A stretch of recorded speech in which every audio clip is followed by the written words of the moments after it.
Welcome back to my channel. Today I'm going to do a recap of episode 9 of And Just Like That, the Sex and the City reboot.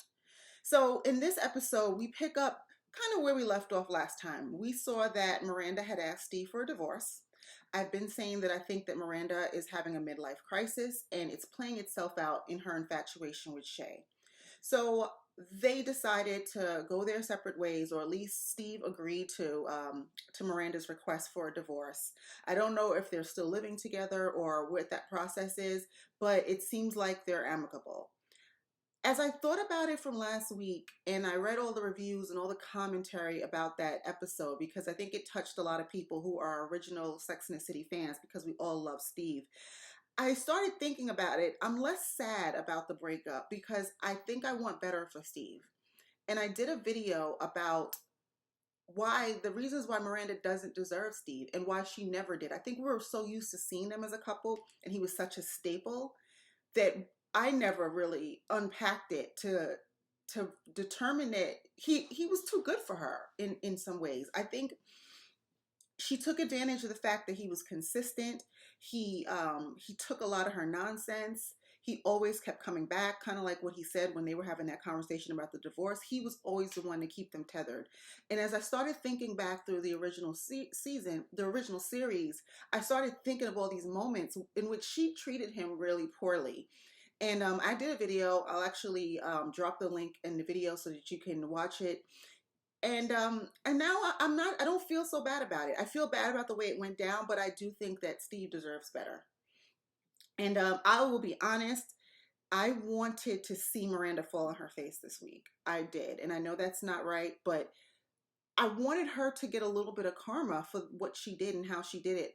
But that didn't happen. And maybe it will happen at some point. But it looks like her and Shay are in a good place. They were out to eat together. And some girls come up to them and ask Shay for a picture. And Miranda identifies herself as Shay's girlfriend. And you could tell that Shay did not like that. Later, we see another scene in which Miranda shows up at Shay's house unannounced with a box of cookies. Shay was taken aback. And at first, we thought that maybe Shay had somebody else in her house. At least that's how it looked. And Miranda's embarrassed, and she's kind of realizing what she's been doing all this time. And, that wasn't the case. But Shay was in the middle of something. She said she was writing. And it was a good opportunity for them to have a talk about what it is they're doing and what it needs to look like for it to work for both of them. Because right now, Miranda is acting like a teenager. She never even acted like that when we first saw her in the series back in the original series. She was never that woman who was checking her phone for text messages and showing up unannounced and doing all these spontaneous things. That just was never her personality. So to see it now as a woman of 55, it's to me a little off-putting. And obviously I don't think Shay liked it either. But they had the conversation, and Shay told her, "Listen, I'm not your boyfriend. You're not my girlfriend. All of these norms, all these things that these traditional types of all these things that happen in traditional relationships. She doesn't want that." And she did tell Miranda at first that she couldn't offer her a traditional relationship. So this is falling in line with what she said. I think she just needed to spell it out for Miranda, and I think Miranda needed that moment of a little bit of embarrassment to check herself and just fall back a little bit. So again, I was a little disappointed that it's working out. I know that sounds bad, but and especially once we get later in the episode and we see that Steve is still wearing his ring. He does, and he told Carrie he's never going to take it off. It's until death do them part. It's fresh. He could change his mind later, just like Carrie had some epiphanies in this episode.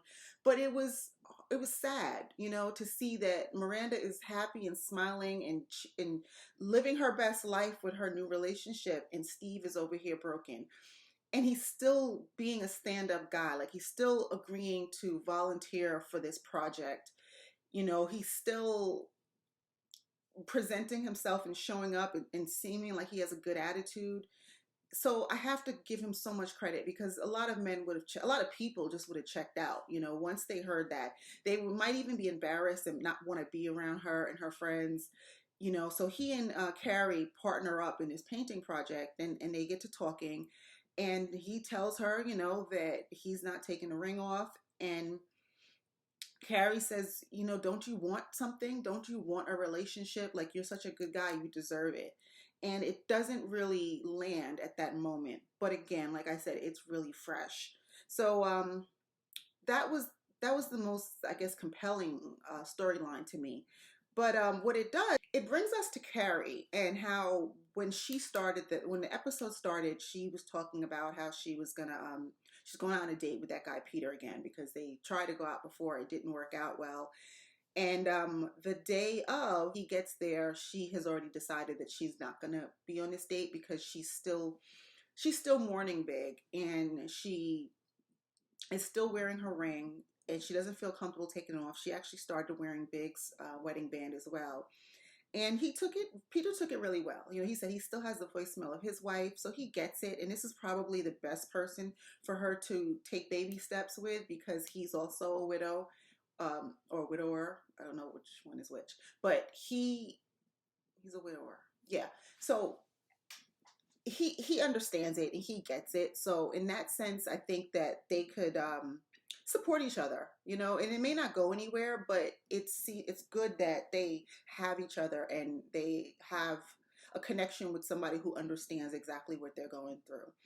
So when they go to the painting event, Carrie, which is wearing the ring, wearing both rings, and wearing heels, fancy heels at that, which I don't understand. And she steps in some of the paint, and then she goes to rinse off her shoe, and her ring goes down the sink.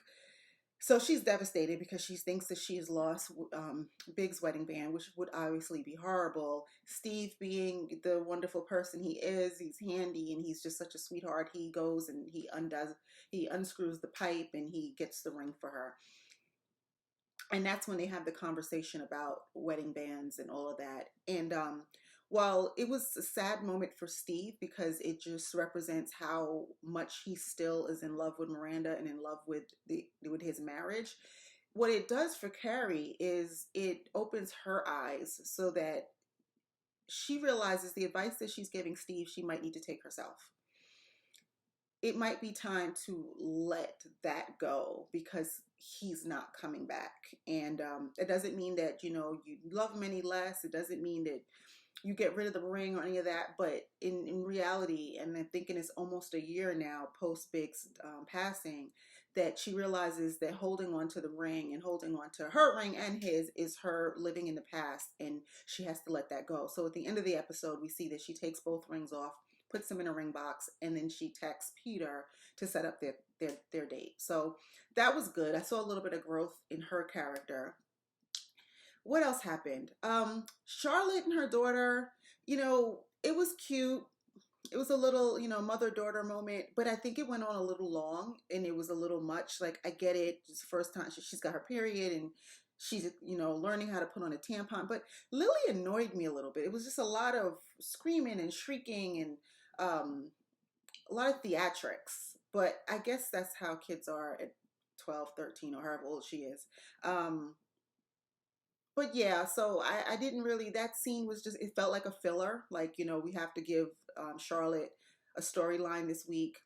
I'm waiting for them to do something a little more compelling with her. And of course, I don't want her and Harry to break up, and I don't want to see anything bad to happen to her. But I think her storyline needs a little more depth. Right now, it feels like I'm watching a housewife just kind of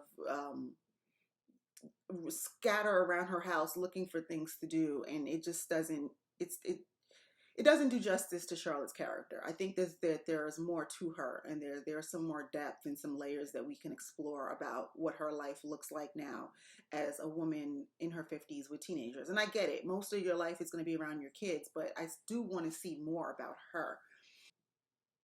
We saw LTW again. She showed up with her family to do the painting. I have to give a shout out to LTW for that outfit, because now, not appropriate for painting, but it was fierce. That safari look thing she had going on with the boots, I mean, that was fabulous with the sunglasses. This right here, I just had to stop for a second and just pay homage to that outfit. It was amazing. Two last things. We see Seema and Carrie trying to get into a club, which seemed a little weird, and apparently because it was Seema's birthday, which Carrie didn't even know, so it makes it even more weird that Carrie agreed to go to a club where you would stand online so they can go dancing, but whatever. I don't know that I feel like they're pushing Seema on us. Like they're trying to make her the Samantha substitute, and it's not working. Her and Carrie's friendship seems just a little forced to me. In the same vein, Naya and Miranda's friendship also seems a little forced to me. I get why Charlotte and LVW would be friends because LTW, sorry, they kind of have that same lifestyle, the same similar personalities, but Naya, I feel like they're forcing her on us. And not only are they forcing her, but they're forcing her husband and their storyline on us. I don't care enough about either of them for them to get their own scenes. I'm just not invested.